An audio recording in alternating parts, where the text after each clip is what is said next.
All right, what's going on, everybody? So it's been quite a while since we had any kind of update or progress on the wagon here, the STI swap. So if you guys watched last time, we ended up working on the fuel system on the engine here. We got most of it all pretty buttoned up. I had to do a few more things off camera and just some clearancing on these stock housings for the fuel lines, and I got most of my wiring all kind of dialed. What I was working on just now is getting the clocking for the turbo correct. So this all has to be oriented just right, so all the lines fit, which all this is lining up pretty good. So I'm pretty happy with the placement. We're just going to run the charge piping straight under. I still need to bead roll these guys here, but all my wiring is pretty much done on the engine side.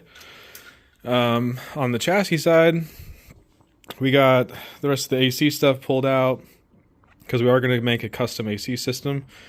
I'm going to be using the newer 134A compressor with a lot of the R, because this car was R12, but we can reuse this condenser because it's in pretty decent shape. So not too bad. I'm just cleaning up the transmission, getting the bell housing all clean. Got our brand new, I went ahead and bought a brand new fork, and this is the throwout bearing that came with our Xclutch twin disc, which we're going to be putting on today because the goal for this video is to get the engine in the car. Pretty excited about that. We finally got this thing in the garage. I did a few things off camera. I got my seats in here. So these are my 2003 Bug-Eye WRX Limited seats that I've had in the blue car for a long time. But the whole plan is they're going in this car because they're just much nicer. But other than that, we kind of buttoned up the wiring, getting some of this stuff figured out. I got my controls for the DCCD stuff all set up. All the DCCD wiring is done. Got this right under the carpet. I put in a new bushing for the shifter here, so it's nice and tight. And we got our access port all set up here.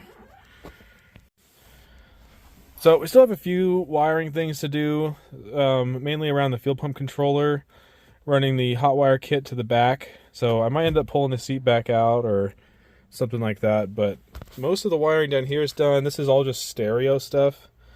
This car had a weird old school stereo with diverters and stuff like that for these tweeters, and so right now I'm not too worried about the stereo side of things. We're just trying to get this thing running. So but wiring wise, the chassis is almost done. It is pretty cool to see an access port version 3 in an old car like this. But so that's mainly what we did with that. I need to put this fender liner back in. Other updates, I figured out our camber issue in the back of here. It was just the camber bolt right here. I can't even see it, but I need to get a light. The camber bolt was just in there the wrong way, so got that sorted. I did pick up a STI carbon fiber strut bar. This is going to be, it's just kind of sitting in here, but this is probably going to be the only one that will fit in here with all the stuff we got going on. I got this from Japan, actually. It was very cheap compared to what people want for them in the United States, and this one's way cleaner than any one I could find for sale. So not bad. I need to bolt that on when we get the motor in. I'm going to take it off just for putting the motor in, but when we do fabrication and all that kind of stuff, it needs to be out of the way. The next thing that we were doing is messing with this our Koyo radiator. So this is they still make these, which is awesome. This is our Koyo aluminum radiator. It's a triple bypass, I think, or double bypass. I don't know. But these fans are just kind of, they're the stock fans. They're just kind of sitting on here loosely, and we don't have any kind of foam insulation. So that's what I'm going to do right now. Is we're going to take these off, put some foam insulation on there, so we have good airflow through the radiator. So when we get the motor in, we can pop that guy in there. Okay, so this is our Xclutch twin disc we decided to go with. Had a lot of issues getting one of these, but I always wanted one. This thing should handle all the power that we're willing to throw at it, and drive like a factory clutch, so I'm really excited to finally have myself a twin disc. We had a little bit of shipping issues and stuff like that, but we got it all sorted. We got all the parts we need. Here's the part number if anybody's looking for it. But I'm really excited about this because I am going to street drive this car a lot. So next we need to put get the engine up on the engine stand, or off the engine stand onto hoist, and get the clutch installed. And we should be able to put this motor in, because really we can't do too much else until we get the motor in. Then we can start doing a lot of the fabrication stuff. And fingers crossed that this big old turbo fits, because yeah, none of these parts are really supposed to fit in this car. So we're gonna make it fit. All right, so I got our flywheel on here. It didn't come with, I couldn't find any torque specs for these flywheel bolts, because it does come with these aftermarket 12.5/8 bolts instead of the factory 14 mils. It had its own dry Loctite on them, which is super nice, but I just went by the factory spec. Usually we do 68 foot-pounds, so I did these to 70. Feels really good at 70, so I just left it there. So now I just got to clean up the surface, make sure all the storage oils and stuff are off that with some brake clean. Clean up our intermediate discs over there. Not the actual clutch material disc, but the intermediate disc and the pressure plate. All those are clean. It did come with instructions on the pressure plate. It says 32 Newton meters for all the pressure plate bolts. I usually do 22 foot-pounds, so it's about the same. So got that all cleaned up. So comes with this really nice pilot tool. Kind of set all this in here. We got our fresh, clean intermediate plate. And this thing only really goes on here one direction. It's pretty obvious. Make sure that's all good. We grab our second disc. They are directional, so make sure you pay attention when you're putting it together. It's got a little paint mark here where this goes on. That.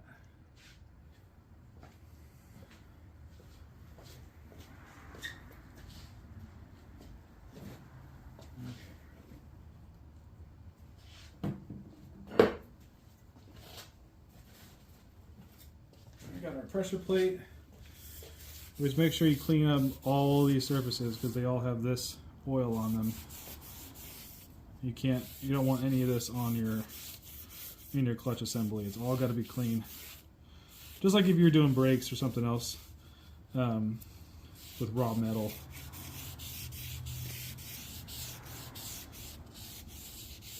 If you can get towels that are lint-free, that's preferable. Otherwise, I'd be cleaning it a couple times. I need to wipe this down again, actually.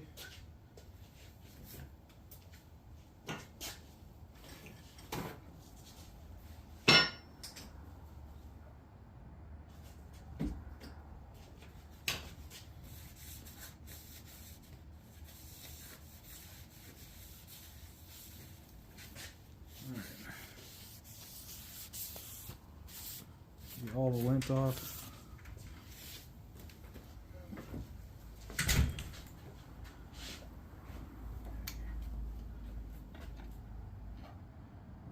You have the camera going right there. What is it? The camera.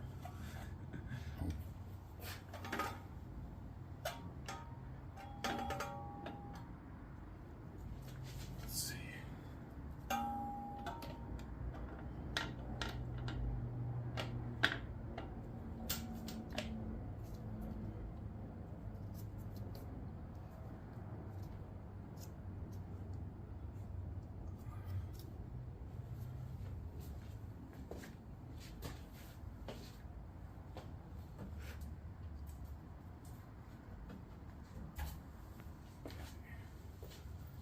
I think Forrest wanted to be here for this bit. Well.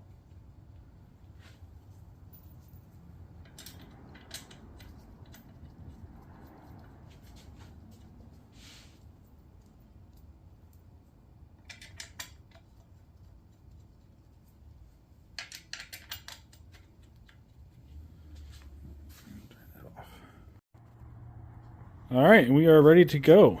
Got all those torqued. So it turns out 32 Newton meters is the same as about 23.5 foot-pounds, so that was perfect. Got all those torqued. I like to paint mark them when I'm done. Make sure you don't forget any. It's really nice. They came with this like billet alignment tool. Super nice. Make sure all that lines up and everything. Because you do have 2 discs in there to line up, so perfect. So now we got the transmission jacked up a little bit, just so we can get the motor mounts over here and get our lower studs in. We should be just about time.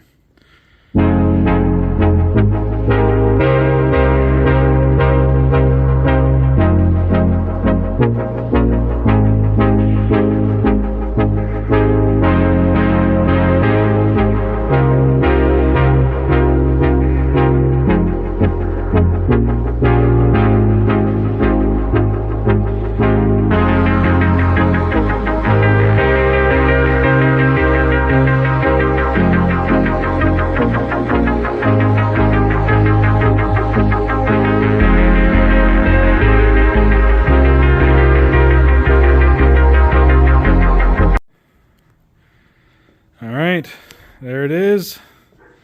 There's just test fitting the turbo. It barely fits. I'm going to have to, I mean, it doesn't hit this, but it is really close.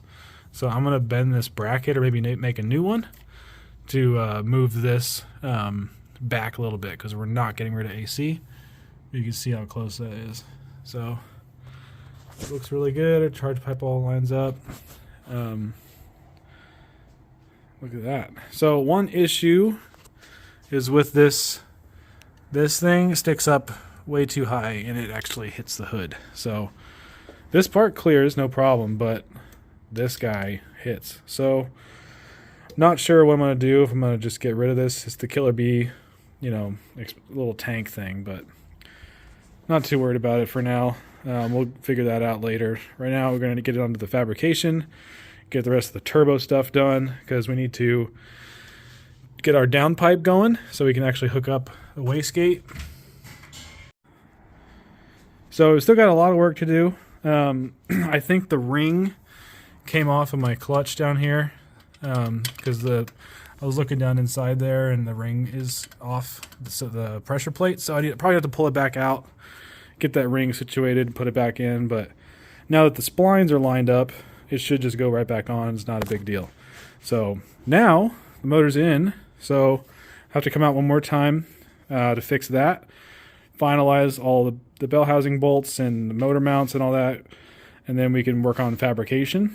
It looks like our 4-inch intake might actually fit. So I'm going to be basically making 2 different intakes. One is a 3-inch that's going to have a MAF sensor, just so I can get a bass tune on it and we can actually drive it. I got this hybrid MAF set up just for that. So eventually it'll be speed density, but it'll just be hybrid MAF, just to be able to drive it to the dyno and get all that, get it situated and get it actually tuned, because there's no way you can do a bass tune with just speed density. So, but we're going to leave it there. We got, a lot of progress today. Next time, we're going to be working on the clutch, making sure that all works, maybe get it bled, all that working.